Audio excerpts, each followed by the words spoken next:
Hello, hello. Hope you're doing well. And thanks for joining me this afternoon, or this noon, I guess. Feels like a Friday to me. Maybe it's the fact that, we have reading week next week. Maybe it's because we have Thanksgiving holiday that's coming up as well. Hope you guys are preparing for the long weekend accordingly. Feel free to jump into the chat and let me know what you have planned for the long weekend or the reading week. We'll be happy to hear from you. Yeah, I think it felt like a Friday for a long, long time for all of us in this classroom. Cool. I'm joining you from a small corner of my condo. I have my cat just sleeping right next to me in case you want to see him. I'm more of a cat person.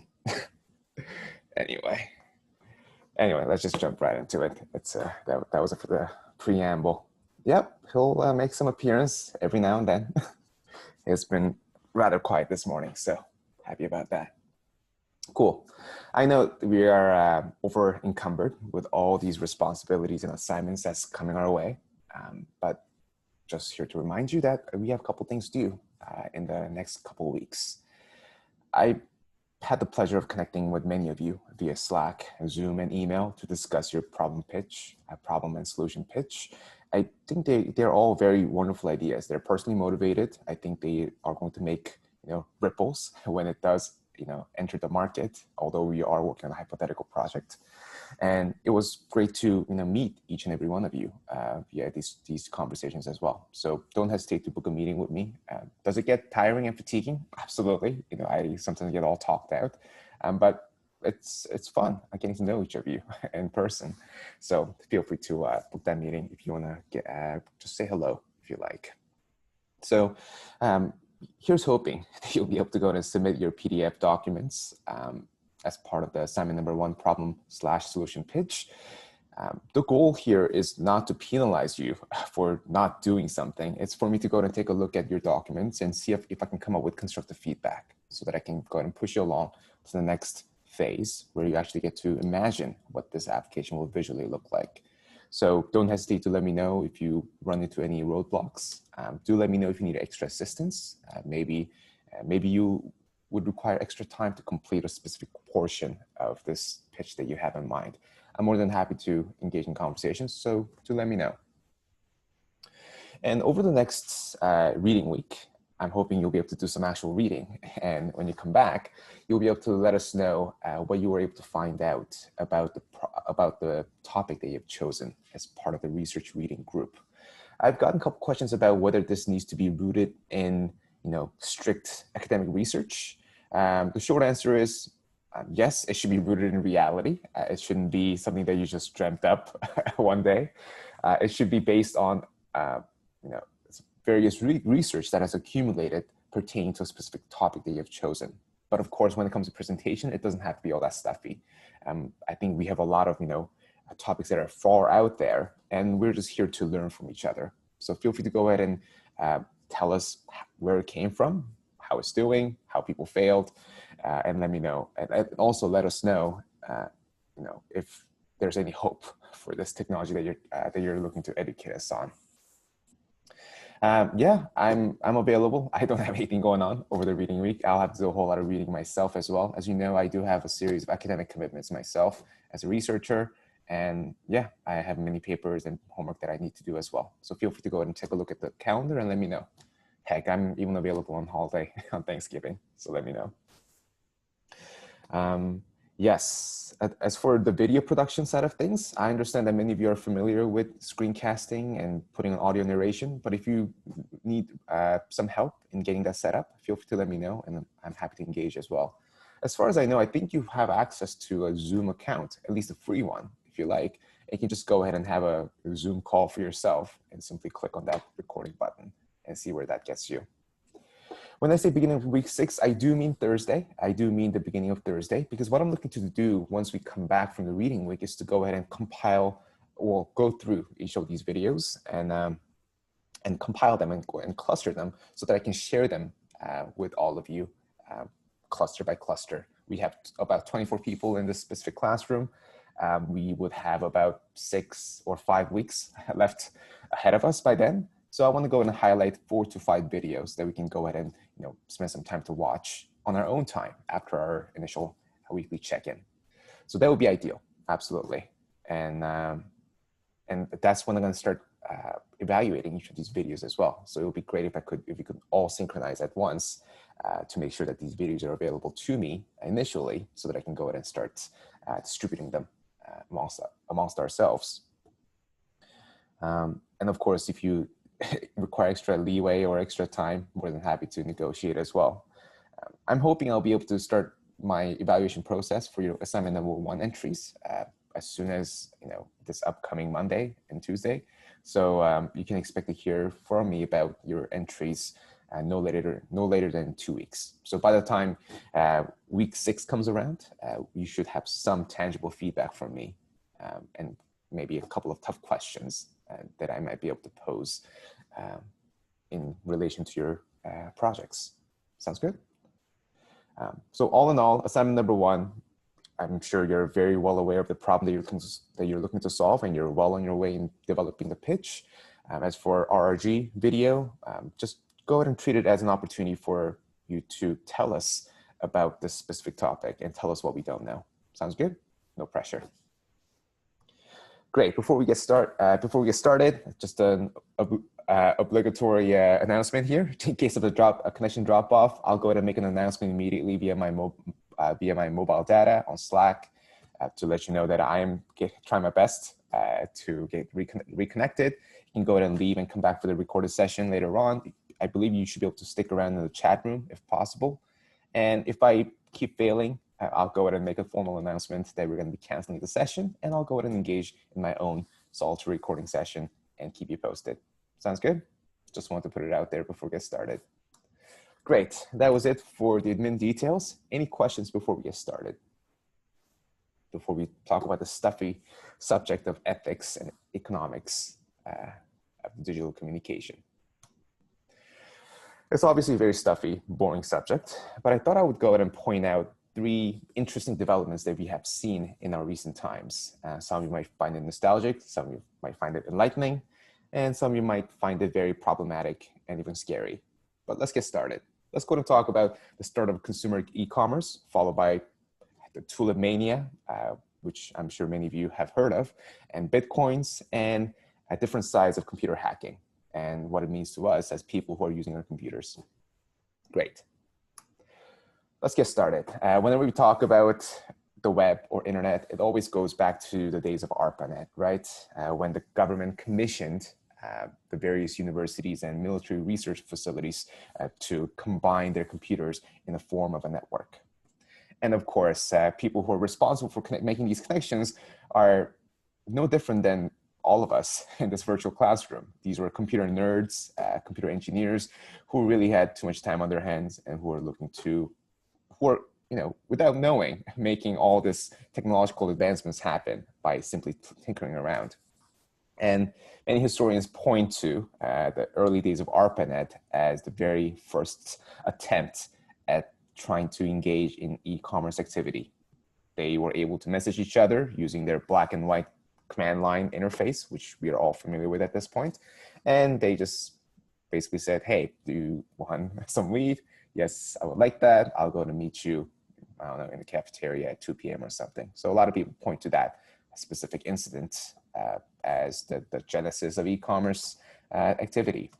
I just want to go ahead and pose a couple questions just in case you want to go ahead and talk it out in the chat. I want you to tell me the very first purchase that you made for a physical good. I can share one. I remember getting myself my first credit card with the credit limit of $500. And the first thing that I did was go to a website called Deal Extreme and buy myself this Chinese good. I think it was some toy that was really cool at the time. And it took about six weeks to appear on my doorstep, but I thought that was exhilarating. Prom dress, cool. I thought people would, actually have to step into a physical store to try it on.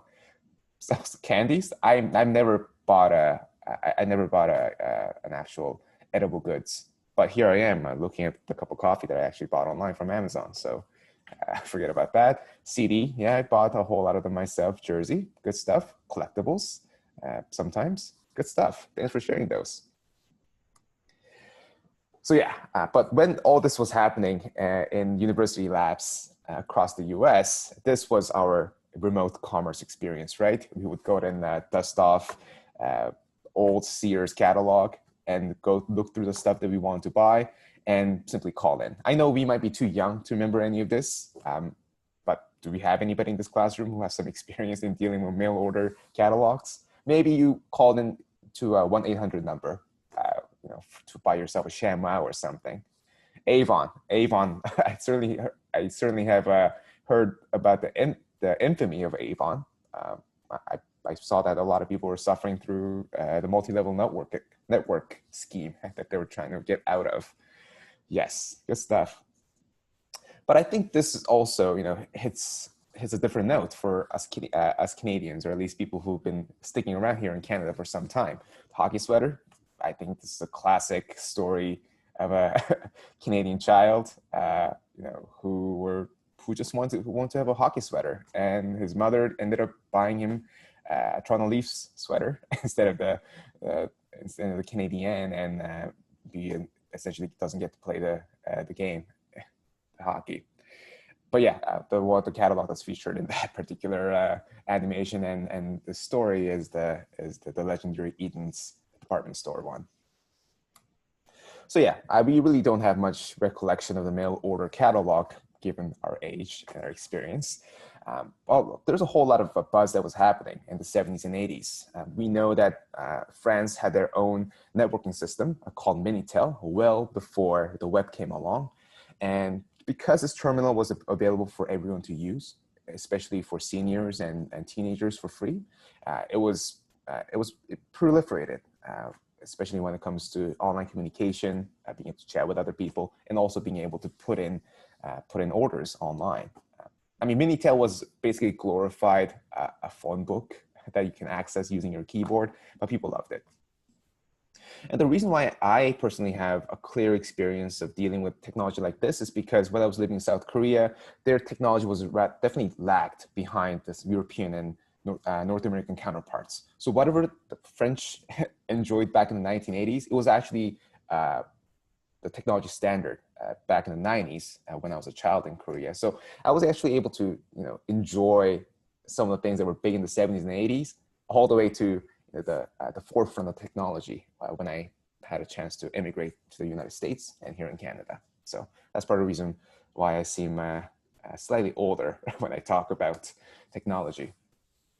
So while all this was happening, while the Europeans were enjoying being able to replace mail order catalog experience with the online counterparts, there was a whole lot of technology that was brewing in the United States. They have found ways to exchange credit card information securely. They also had a chance to develop this technology called HTTPS, also called a secure socket security layer network. When you go to a website, you would always go and take a look at the left top corner of your screen and see if there's a padlock icon next to the address, right? That's how you make sure that whatever that you're passing through this website is going to be secured until it gets to the actual merchant. Of course, there are many hacking attempts against it, but that's basically a clear way of telling that the website is actually doing due diligence to protect the website. And of course, we've seen the rise of a number of e-commerce websites ever since the mid-1990s. So this is the very first Amazon website, the screenshot from the Museum of Websites somewhere on the web. And they really weren't looking to be this one-stop e-commerce solution. Instead, they focus specifically on books. And of course, Barnes & Noble, Indigo, I would say Borders, a lot of these big players at the time with the brick and mortar stores really didn't think much of Amazon when it first came out. And granted, it wasn't exactly the most fancy looking website. So that was 1995. And in 1996, we also saw the launch of eBay. Do we have any big eBay users here? I think I saw a couple people who buys t-shirts and jerseys on eBay. It's wonderful when it comes to collectibles, right? If you want to go ahead and buy yourself, I don't know, some 1996 trophy or a piece of videotape, that's where you would go. You wouldn't be able to find anything like this unless you go to eBay. eBay was initially started out as a website called Auction Web, and a lot of people point to the founder's girlfriend being a big fan of Pez collectibles. Pez is this candy dispenser, but that's a glorified story. That's allows people to sell eBay with a quick story, but it simply started out as a generic, generalizable auction commerce store. And it's just that a lot of people who happen to be big fans of Pez, as well as Beanie Babies. I'm not sure if you know about the Beanie Babies. It was all the craze. In fact, there was a big bubble around it as well, and other various collectibles. So although there are many websites that have surpassed eBay in terms of the number of transactions that are taking place, eBay still happens to be a big player in the market. And as you may know, eBay also owns Kijiji, once owned PayPal at some point. So it's a very big company. It's not going to go ahead and go away anytime soon. Yep, keep the tax on those Beanie Babies, because they will still fetch some, a big price. And in 1997, we also saw the rise of a website called Craigslist. It's kind of crazy how this website relatively remained unchanged ever since it came out many years ago. Now it'll be about over 20 years ago, right? It actually started as a newsletter service. It literally was a man named Craig Newmark, I believe that's his last name. And yeah, he basically got himself an email service and started to email all the cool things and cool classified goods to his close friends. And he resorted to creating a website for himself. Yeah, Craigskiller. Well, what do you have in mind? What do you think is a Craigslist killer? I mean, for us Canadians, Kijiji definitely takes the cake. Oh no, there was like literally a guy who would murder sex workers he found on a Craigslist. Okay, that's what you meant. When somebody says something killer, you generally think of a actual competition, but that's what you meant by the Craigslist. No, there was a guy who was actually a med student at Boston University that killed sex workers he met on Craigslist. Yeah, you're absolutely right. That guy I meant, not yeah. But I know what you. It's really funny how it was interpreted in two different ways, but you're absolutely right. I think we've seen some gruesome cases in the GTA as well. I think I believe there were a couple who ended up calling out these random people from random as you can imagine, sexual encounters, and they would be compromised. And yeah, it's a creepy stuff. And they did get rid of casual encounters, didn't they? Yeah, of course, but all those creepy postings have moved over to other second tier websites as well. Yeah, scary stuff. But yeah, obviously that's what happens when a certain website gets too big and it starts to invite all these people in the guise of anonymous aliases. So yeah, I think people are just happy to stick with their usual e-commerce stores or go for something that's a little more local, like Kijiji. Poshmark, Depop, never heard of it. Feel free to share the URL so that other people can visit. Alibaba. A lot of consumers really don't care for Alibaba or AliExpress, although I think a lot of people who love the websites like Deal Extreme, cheap Chinese goods, have moved over to a website called AliExpress because it allows you to buy stuff, fake plastic goods for a cheap price, as long as you're willing to wait for 2 months. But Alibaba was a big marketplace for B2B business. So if you're looking to, let's say, buy hundreds of moms are the best mugs for cheap from China, Alibaba was the way to go. I mean, communication was horrendous, let alone the warranty and the support staff. But the price was good, and people sadly have built some over dependence on the Chinese goods as part of their business, for better or worse. But we've seen the dot-com bubble burst. I think I mentioned this a couple of times, but this obviously had big impact on the way we do business with tangible goods as well. Just to put this into perspective, NASDAQ is one of the stock markets. Before the dot-com bubble, they essentially accumulated 500% growth, but they essentially lost it in a couple of years. So that's how big the bubble burst was.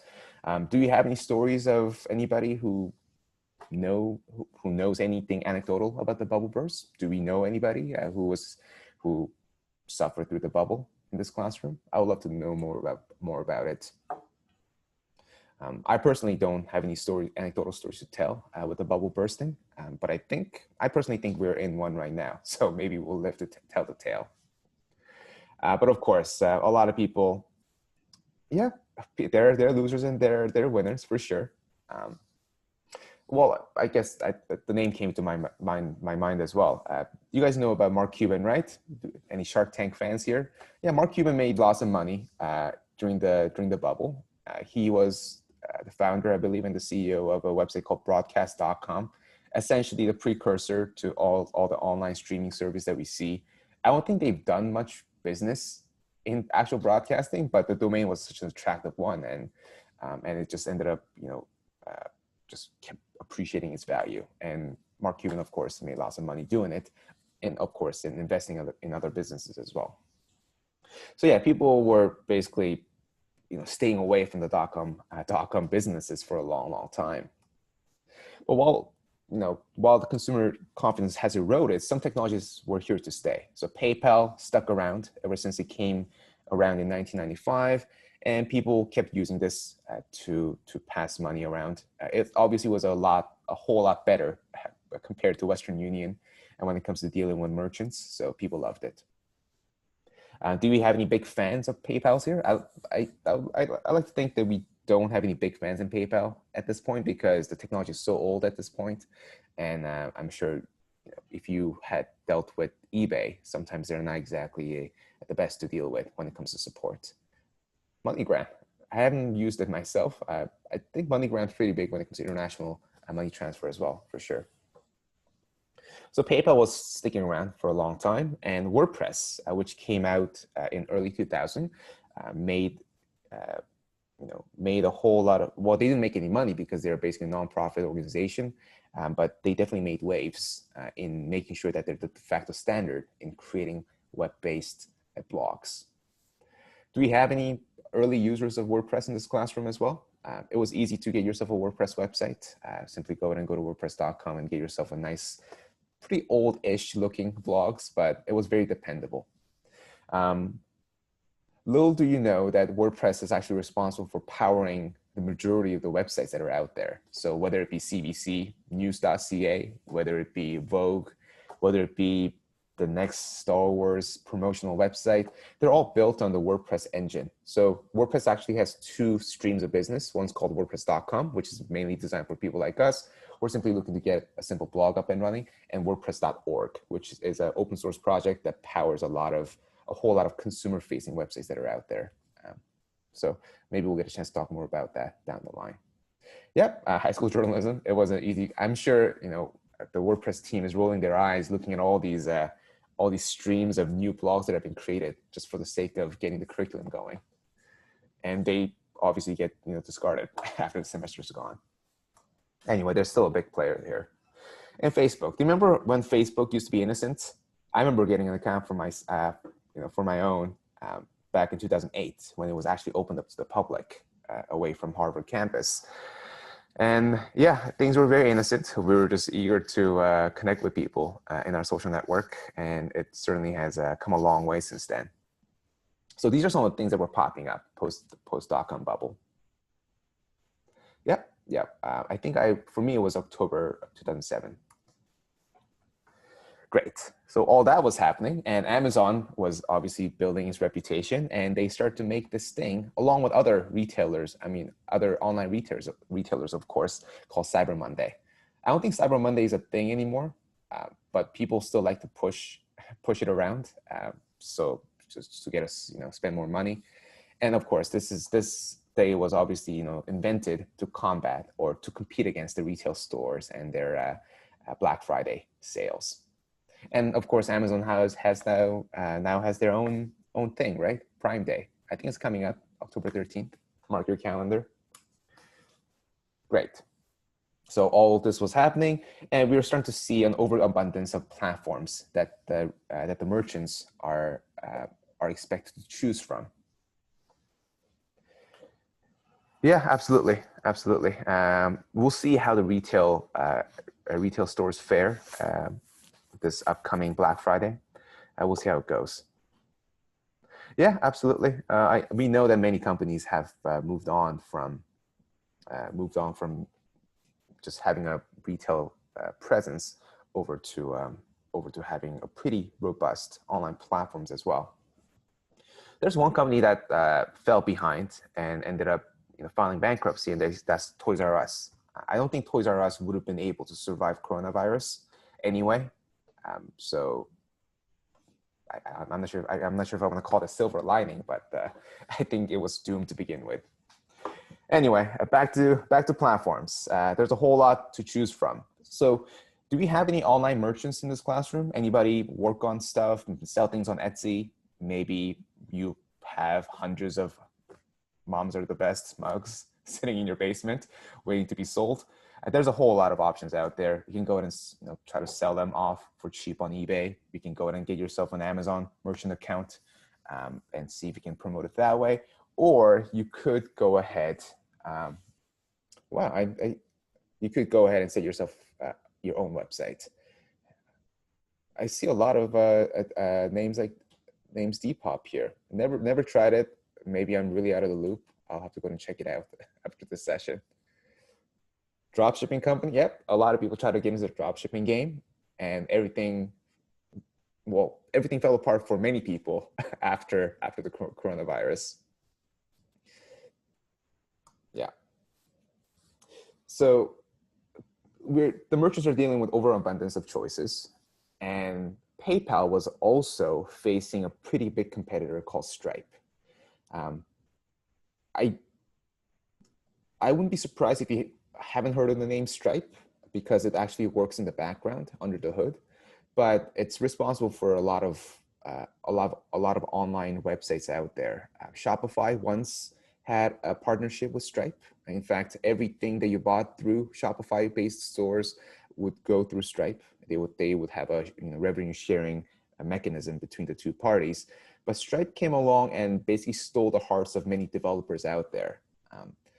Although PayPal was a big consumer market winner, it was horrible for developers like myself to go and implement. So I would cringe every time a client would come to me and ask to implement PayPal as part of their websites. But Stripe came along and they had a very different value proposition, and that's hey, we know we can compete against PayPal in terms of fees, but we're going to make it easier for your developers to be able to create this get this up and running. So I was quite happy to see that. And PayPal is definitely feeling the pressure, and that's part of the reason why they start to buy all these companies like Braintree and Venmo to compete against Stripe. You know what? I'll have to see if Venmo is still part of PayPal. I'll go and check it out myself. In any case, the good news is that PayPal no longer has this chokehold on the market because Stripe is up and coming. And of course, our proud Canadian company, Shopify.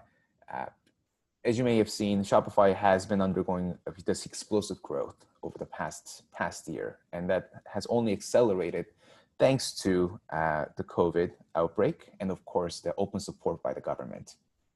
Do I support that specific movement by the government? No, it's a little shady if you ask me, but Shopify was certainly instrumental in getting these brick and mortar stores into transitioning into the world of digital.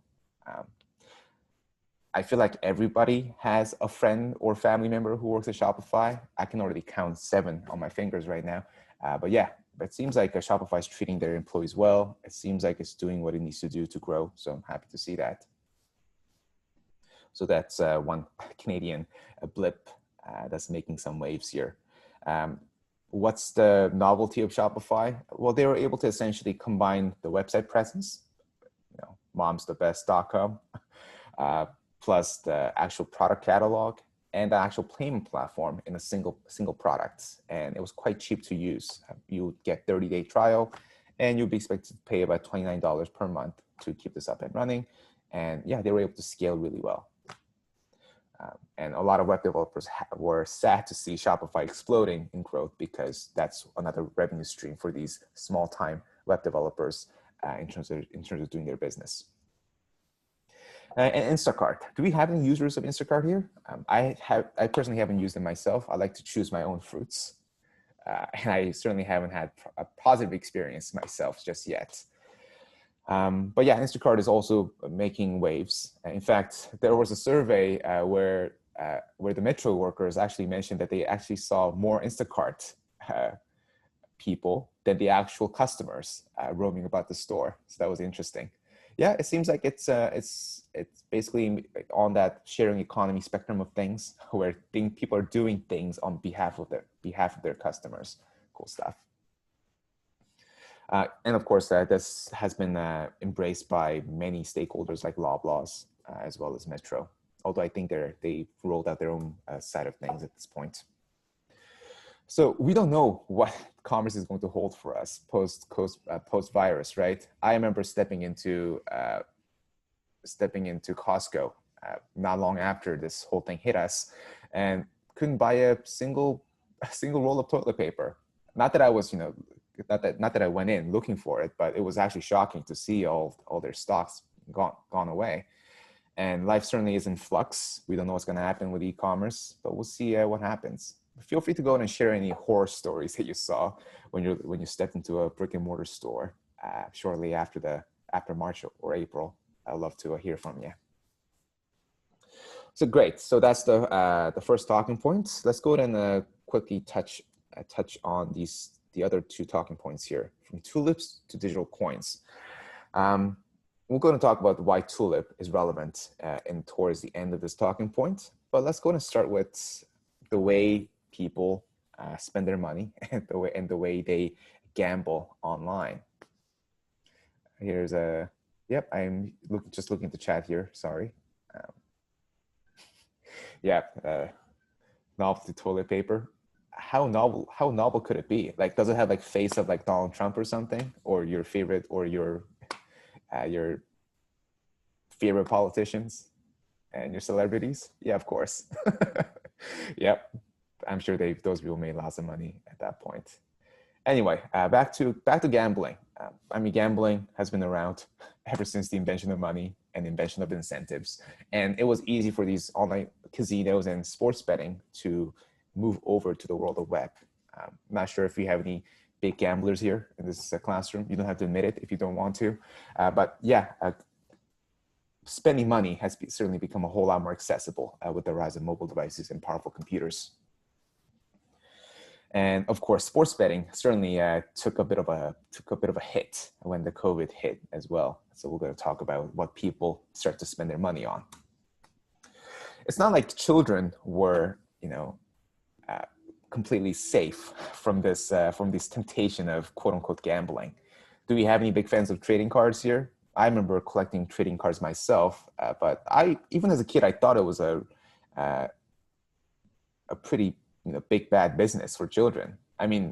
You really can't see through these wrappers. You don't know what cards you're going to get, and you have to rely on deep pockets of your parents, or just hope for the best and see what you get. Yeah, I'm convinced that they will be worth something. I have a couple of my friends myself who roam about Value Village, scouring all these trading cards. But yeah, it's not like children were exactly safe from this chance-based gaming. All the way in East Asia, there is a concept called gacha. Gacha is basically onomatopoeia, basically a sound that this machine makes when you go to put in the coin and spin this trigger. I'm sure you've seen it. It's all over the place, especially in front of a lot of grocery shops, especially the Asian ones like TNT. And children would go ahead and bug their parents, asking for toonie or loonie that they can put in and get some useless toy. Still very big in Japan, but this actually evolved into the world of video games as well. I'm not sure if you're any video game enthusiasts here, but nowadays there's a concept called loot boxes. So essentially you pay on actual money and you have access to these crates, these wonderful looking crates. And when you go and open them up, you're going to go ahead and get some bonuses that will give you that extra edge when you play the next match or so. Is it essentially pay to win? Essentially, yeah, that's what it is. And in fact, this became so problematic that it actually triggered a congressional hearing about it. So at this point, you are actually required to show the users what the chances are of you winning. So here's an example of a mobile video game that's expected to show you the chances of you winning something awesome.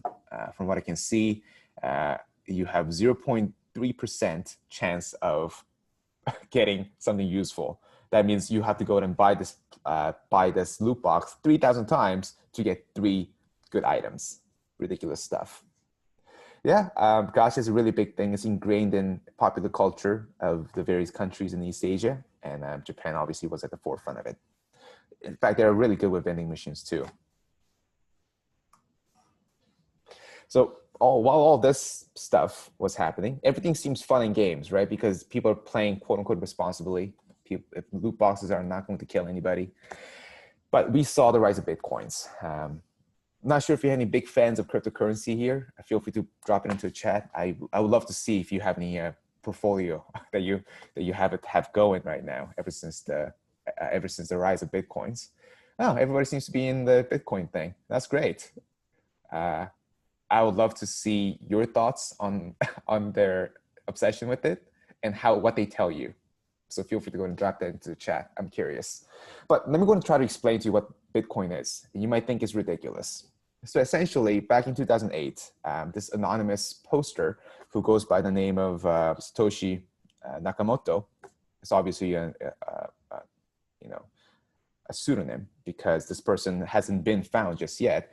And this person basically said, hey, I found a way to make everybody responsible for every transaction that happens in a certain network. So for instance, let's say I gave you an apple and you gave me $5.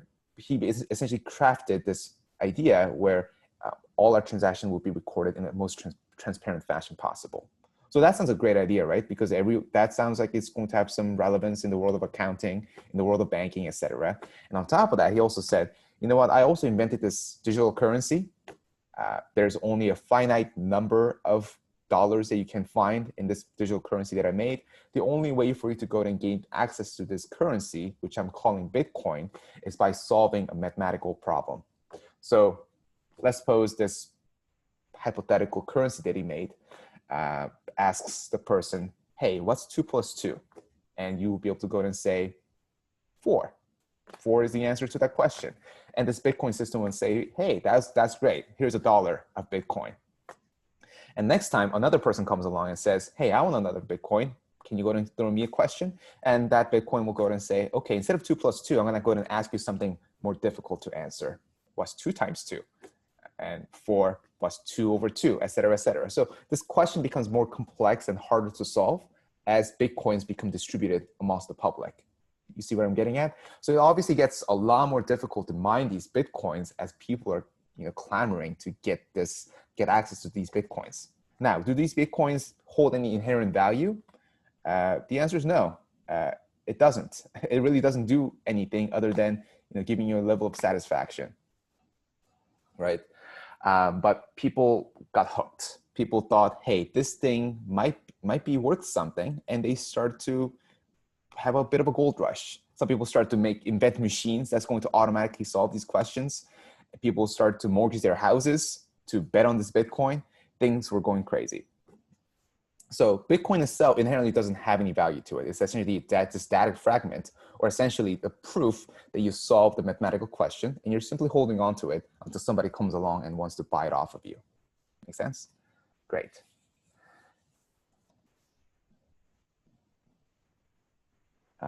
I'm just refreshing my browser to see if my internet connection is still valid. I got freaked out for a second because my Dropbox dropped off. Can I just get a quick hello if you're hearing me all right? Yeah, great. Thank you. Great. So this Bitcoin sounds crazy, right? I mean, I still don't believe it, don't buy into it myself, although I know there are people who are, looking to get into speculative market, right? They're hoping they'll be able to get it for $5 and hoping to sell it for $5,000 when another sucker comes along. And Jamie Dimon, I believe he's a CEO of Chase, obviously a very established traditional bank, and he never liked this idea. And in fact, he has become a bit of a meme amongst the people who love Bitcoins because he just kept fighting it every single time he was asked about it, right? So when he was basically adamant about not supporting Bitcoin. In fact, he publicly said, you know what, if I find anybody working for my company, working for my bank, dealing with Bitcoin, I'm going to fire that person on the spot.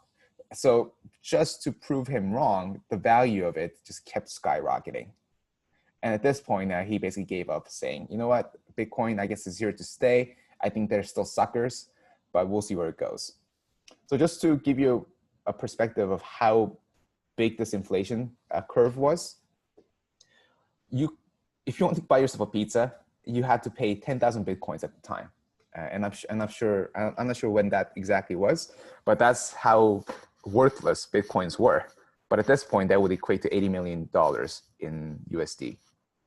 Can you see how crazy that is? That's how speculative this market is. And it really doesn't hold much value in itself as a currency. But then again, the currency is built on the people and their trust and their willingness to bet on something. So that's all that I can say about it. And yes, does it seem like well, think about it this way. If you went ahead and built your own Bitcoin, do you think you're going to be making lots of money? The answer is absolutely yes. In fact, there were hundreds of Bitcoins that came out, many of them scams. In fact, they would have something called ICO, which is called initial coin offering. And they would go ahead and give out these hypothetical coins to anybody who's willing to pay money for it. And people have made many alternative Bitcoins, alternative coins, also called altcoins. In fact, do we have any fans of Doge or Doge memes here? There's also a Bitcoin or altcoin named after this meme. And I think the market cap, is $1 billion United States dollars. Crazy. But of course, I think there's a silver lining to this as well, because as people were obsessing over these Bitcoins, they were finding ways to improve the network infrastructure and come up with better ways to program something to pass one Bitcoin to another place. Kanye West, I didn't realize there was such a thing. I think I like to give up on my faith in Reddit and altcoins. So they're mostly scams. In fact, there are a lot of there are definitely some ties to the underworld, the mafioso. But there are some people who are simply making this just for the sake of raising awareness and poking fun at it. But at this point, the banks are coming around. They started to create a series of consortiums amongst the banks to seriously look at the Bitcoin craze and the network technology behind it called blockchain.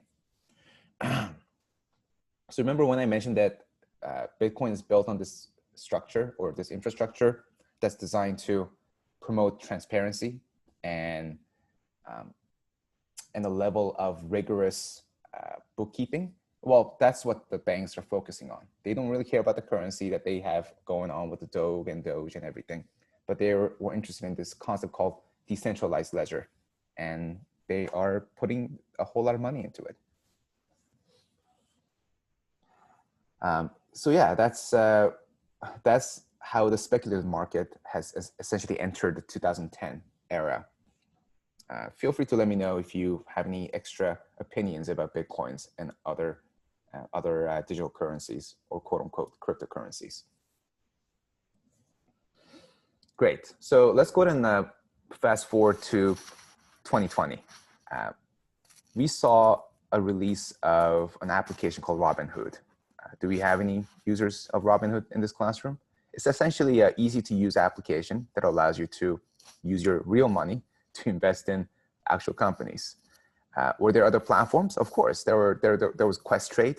You can also go ahead and go to any bank and have them invest on your behalf. But Robinhood is one easy to use app that anybody can have access to. And of course, hence the name, I suppose, right? So the coronavirus hit, and all that money that should have been going into actual sports betting didn't all of a sudden didn't have anywhere else to go. And that's when they turned to the internet and asked themselves, I have all this extra cash burning a hole in my pocket. What the heck do I do with it? And of course, this also saw the rise of a subreddit called Wall Street Bets. It's a bit of a meme subreddit where people come in and say, I have $4,000. Where should I put my money to? And everybody would be replying to you saying like, Hertz. By the way, Hertz filed bankruptcy not long ago. And people bought into that. All these Robinhood users started to bet on these companies that were doomed to fail to begin with, just putting their hundreds and thousands of dollars thinking that Hertz will come alive. And of course, that didn't happen. And yeah, since COVID hit, we've seen a number of teenagers who turned away from schooling to day trading. So yeah, this actually is still a story in flux. Excuse me. So Tulimania, why does this all point back to tulips? Because back in late 1600s, we actually saw a very similar behavior in the market, this time dealing with tulips. Do we know anybody in this classroom who knows about the Tulimania? It's essentially what happened with Bitcoins and other speculative markets here. Essentially, just to give you the backdrop here, this is when Netherlands essentially became independent from the Spanish Empire. And while that was happening, Antwerp of now Belgium was under siege by the Spanish Empire. So all those people were fleeing from the city, and they came into Netherlands and Amsterdam, to be specific. And that essentially made Amsterdam a center point for all the European transactions. There's a whole lot of money and a whole lot of people who were looking to spend their money. And all of a sudden, tulips became a thing. Tulips, as we know, is symbolic of the Dutch visual identity. And people thought, hey, this tulip takes a lot of money, takes up a whole lot of effort. They're beautiful when it comes out. I'm going to go and spend my money on it. And it got to a point where it would go ahead and be as expensive as $20,000 for a single bulb of tulip. And many people ended up killing themselves over lost money and lost wages. And this is one of the first examples of recorded bubble, especially in modern economy. So I thought I'll just mention that. Whenever people talk about Bitcoins, they always point back to the Tulimania. Will it go down the same route, or will it be embraced by the people for a long time? We'll never know, but we know that it's certainly not normal market. Great. So the last talking point, and I'll go ahead and let you go for the rest of the week and the reading week. Let's go and talk about computer hacking. Computer hacking starts with Captain Crunch. Sounds silly, but Captain Crunch was actually responsible for a lot of companies losing money. Take this, for example. Imagine you having to call somebody using the payphone. You'd be expected to take out a coin from your pocket and put it into the machine, right? But thanks to Captain Crunch, this toy that they came out with, it's a whistle. When you go and blow a whistle into that specific payphone receiver, it would go ahead and interpret that whistling as an actual button presses, an actual activation code for your phone to work. So this specific thing is called phone phreaking. I think it's spelled with PH in front, phone phreaking. And yeah, people have made many free international calls that way too. In fact, whenever you go ahead and check out, biography of these early Silicon Valley legends like Steve Wozniak, responsible for Apple II and many other computers, they essentially gain their notoriety, I guess, infamy by by going over the security measures to get it going. So this whistle basically makes this very high-pitched noise that basically bypasses the security features that they had at the time. Did the companies respond? Absolutely. They found ways to block these signals whenever they come in so that people have to pay for the phone calls that they have to make. But yeah, it worked for a while. In fact, it was apparently pretty fashionable for all the computer science university students to keep a Captain Crunch whistle in their back pocket whenever they roam the campus. But I think this specific anecdote is also going to have a pretty tragic end towards the end of this specific talking point. Let's go ahead and jump into it.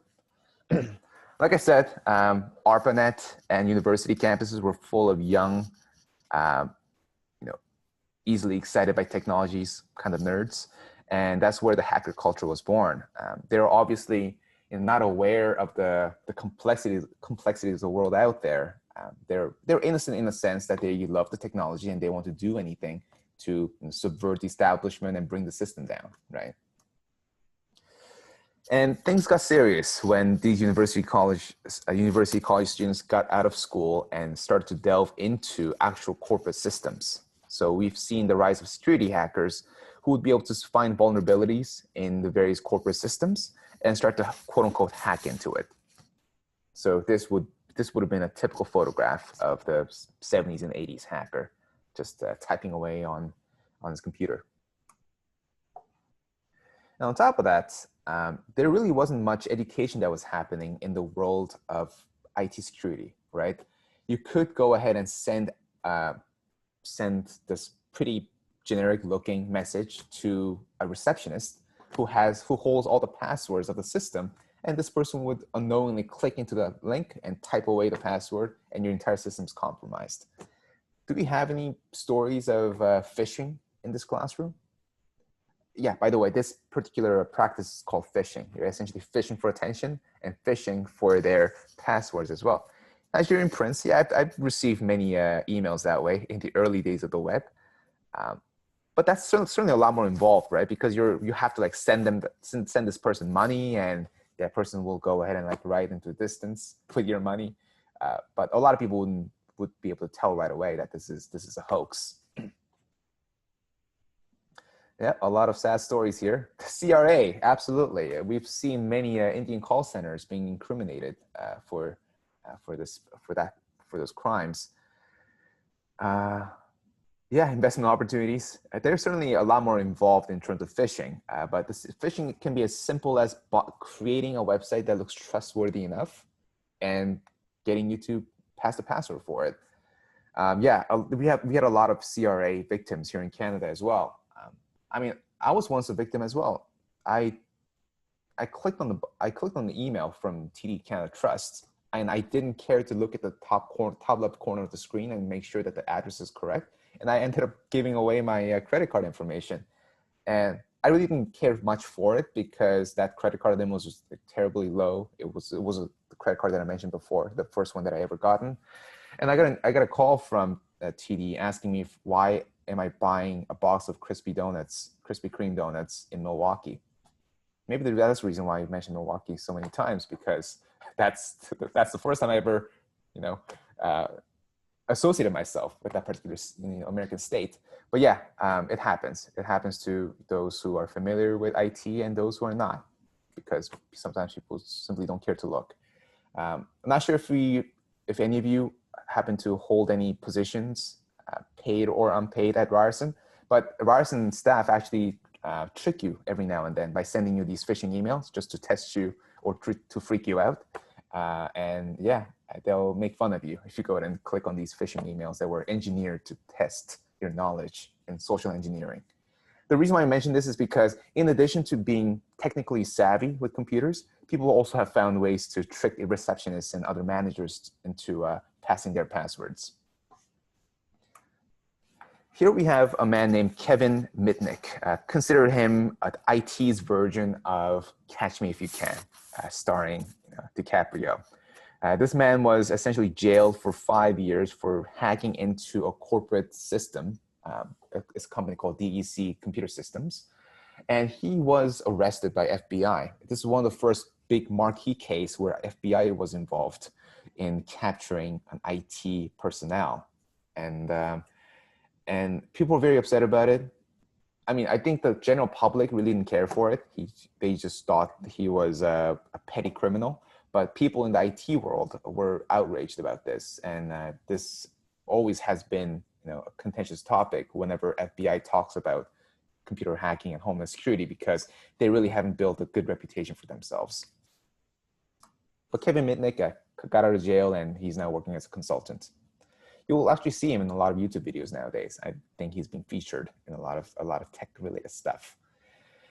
Do we have any old film buffs here? War Games. It's a 1983 film that's all about these young hackers who are about to save the world against the threat of the nuclear warfare. The story is simple. This person's the main character is essentially a college kid who's not an adult yet. He's a real computer whiz kid, and he just accidentally hacks into the military base, and all of a sudden triggers this artificial war game that could actually lead to an actual war. So he essentially has his face off with this artificial intelligence, and he ends up winning. Sorry to spoil the movie for you, but the reason why this movie is so ingrained in our popular culture is because whenever we talk about these parody videos or movies where hackers are always sitting in the basement and always going like super fast on their keyboards, using all these jargons and saying things like "let's enhance that photograph," that all came from War Games. That's the reason why it's culturally significant. So if you haven't checked it out, I think you'll like it. I think it still is a very good film. I think it got a lot of technical details right. So if you want to see what the computers behaved like back in the 80s, go ahead and check this video out. It'll probably have that Stranger Things vibe if you're a big fan of that drama. So hacking also became a sport. So we've seen all these hacking teams that have come about that out of various communities, whether it be universities or the cities and townships. The one that I want to mention here is the one called Cult of the Dead Cow. It was a very big team of talented hackers, and they were responsible for coming up with one of the biggest Trojan horses that allows bad actors to hack into your computer and do all sorts of stuff with it. You might recall the story that I told you last week when I had a chance to quote unquote hack into my dad's computer, opening up his CD-ROM drive, got him freaked out. They were essentially responsible for creating such applications. And of course, they obviously hated FBI very, very much. Here's one random trivia. Two of the members of this Cult of the Dead Cow team went on to become the US congressmen. So they were obviously very much talented in cybersecurity, and they made a whole lot of scathing criticisms of how cybersecurity is being handled. So it's interesting how these college kids who come out of school and end up creating hacking teams also jump into politics too. Maybe some of you are guilty of installing Trojan horses. Sometimes, especially when you're using Windows, we have this temptation of downloading free software, hoping it would be free. Instead, you'll be paying with your data instead. So Trojan horses, as I mentioned last week, is essentially an application that seems like it's designed to do one thing, but it's actually designed to break into your computer. So it was originally designed for corporate espionage, but nowadays people are abusing it so that people can get your financial information, do something with it. Not sure if we have any people here with children or whatever, but keep them away from the download buttons, because most of the Trojan horses being installed is mainly due to children installing these applications without a clear thought of the consequences, so to speak. We've also seen a case of amateur hackers here as well. Do we have any Twitter fans here? Do we have any who saw these tweets going up live? Essentially, this amateur hacker was able to crack into, I think, Elon Musk's account, Obama's account, of course, as well, and Bill Gates, was it? And essentially asking everybody to send him a Bitcoin with this specific address. And it turned out to be a kid. who was looking to make some quick bucks. And he didn't even make all that much money. He only made like $600,000 for the crime that he committed. Great. And Anonymous. We see this all the time, right? Even if you're not familiar with the work that they do, I'm sure you're familiar with The Mask, which obviously was inspired by V for Vendetta, which is a film that came out starring Natalie Portman. It's essentially a representation of Guy Fawkes, essentially the guy who tried to kill the British king, and by using fireworks. And his legends were told and told, told and retold, and that essentially became the symbol of Anonymous. And it's fitting because Anonymous isn't exactly a group of people, a group of specific people who are doing the hacking, as was the case with Cult of the Dead Cow. This can be joined by anybody who is willing to participate in Anonymous, and that's part of the reason why FBI is freaking out about Anonymous attacks, because well, they are a vindictive bunch and they are very skilled at what they do. Yeah, it's true. But you got to keep in mind that these anonymous videos are also created by somebody who might be interested in participating as part of an anonymous team effort without hacking anything. So there's somebody who's designed for designing posters, one for designing videos and press releases, and those for doing the actual hacking. So it really is hard to tell who's responsible for what. Is it a national threat? I think so. I think so. But I think there's a better way to solve this particular crisis than trying to capture these individual folks, because at this point, we don't know how many people were part of the anonymous team. Although they do say they were able to track down a couple of leaders from it. And yes, of course, hacking is being tried and prevented by countries all over the world. We know that China, Russia, as well as North Korea were confirmed to have sent or have trained quote unquote cyber terrorists who will be wreaking havoc on the various networks. North Korea is certainly trying their best to keep grips on its power. And one way to do it is to install all these ransomwares on your computer and asking for Bitcoins. I think I mentioned this to you last week as well. Ransomware is essentially a program that encrypts all your files. It puts a password on it, and it's not going to tell you the password to those files unless you're willing to pay big bucks. I mentioned to you that Garmin was a victim to this specific cyber attack as well. One last point, I think. In 2013, a Harvard research student named Aaron Swartz hanged himself. And the reason for that is because he ended up downloading way too many PDF files from the MIT library website. Sounds crazy, but that's what happened. Aaron Swartz was an activist outside of his school, essentially engaging in a lot of conversations about open web, fighting against net neutrality, or rather keeping net neutrality, maintaining Wikipedia, contributing to this program called Creative Commons, where anybody can define how their work will be used. But behind all those activities, he was simply a student who were looking to gain access to a lot of journals. So in order to gain access to a higher speed internet, all he did was essentially go somewhere within the MIT campus and plug his computer into the outlet to download a whole lot of PDFs from the libraries and the journal websites. So after the journal website found this quote unquote potential attack, they elevated this issue to MIT. MIT used their own police force to capture him and send him over to FBI. And FBI decided to keep him in jail for a long, long time. Well, at least it was a scare tactic, because they revealed that they're only going to hold him for 3 months or 6 months and let him go. But this was so shocking to Aaron Swartz, he ended up hanging himself before the charges were pressed. So obviously people were shocked to know about this, learn about this, and yeah, FBI simply can't catch a break when it comes to winning consumer sentiments, or the IT sentiments at least. So yeah, it's a very sad story. It's kind of crazy to think that this was as recent as 2013, but it's something that people have to deal with. I know we Canadians or people living in Canada don't really have to suffer through whatever FBI does. But in the United States, things can get out of hand sometimes. I mentioned to you that some teenagers were served, actual lawsuits for millions and billions of dollars for simply keeping their Napster and Kazaa on and LimeWire on. But yeah, it's kind of sad to see. A couple more slides, I think, and I'll let you go. But so in the world of hacking, there are two clusters of people. There are people who are considered white hackers and black hackers.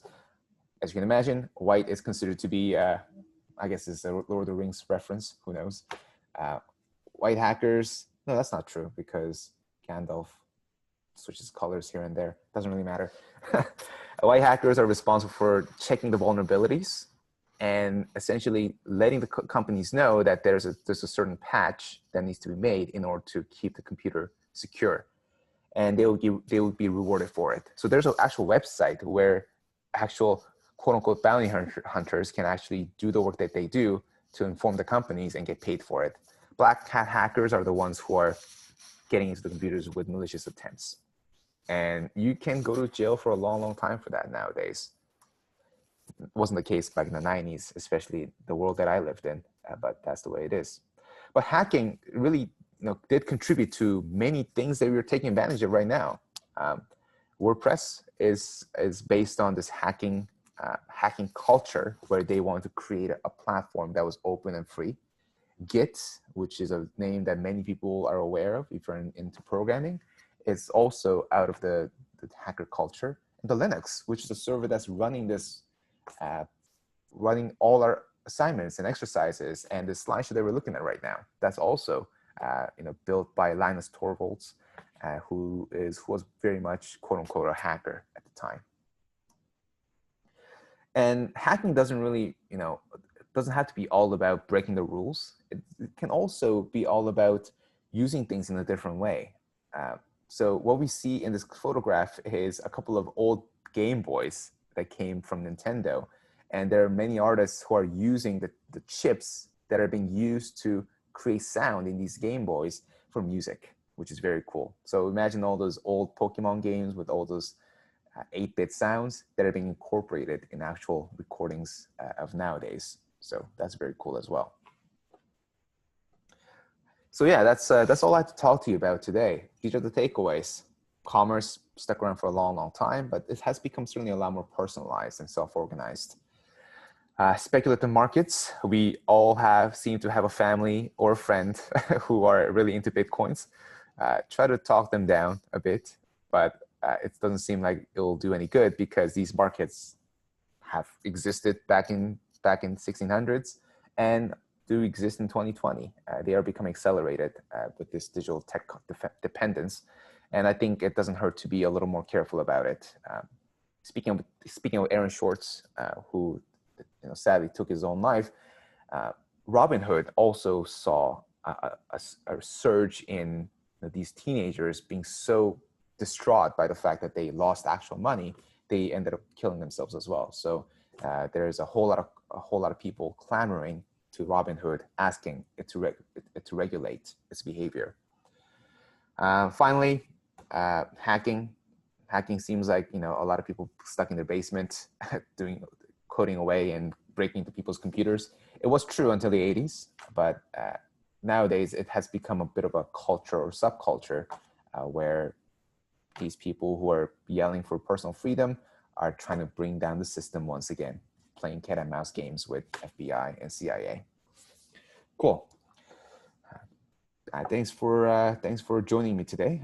Before we let you go, just a couple of things to remind you. Go ahead and jump into finishing up your assignment number 1 PDFs and send them my way. Would love to see what you've got in mind.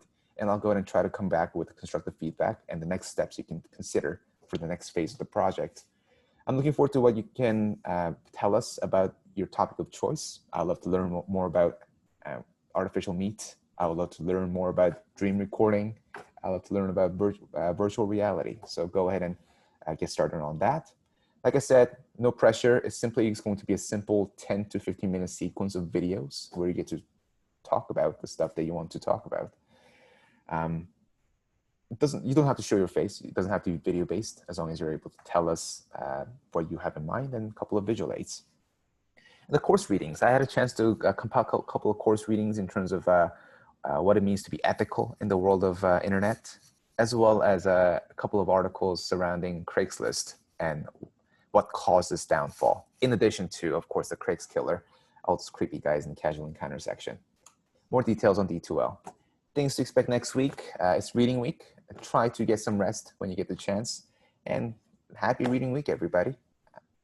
This was Chris Kim signing off. Before I let you go, one more view of the cat.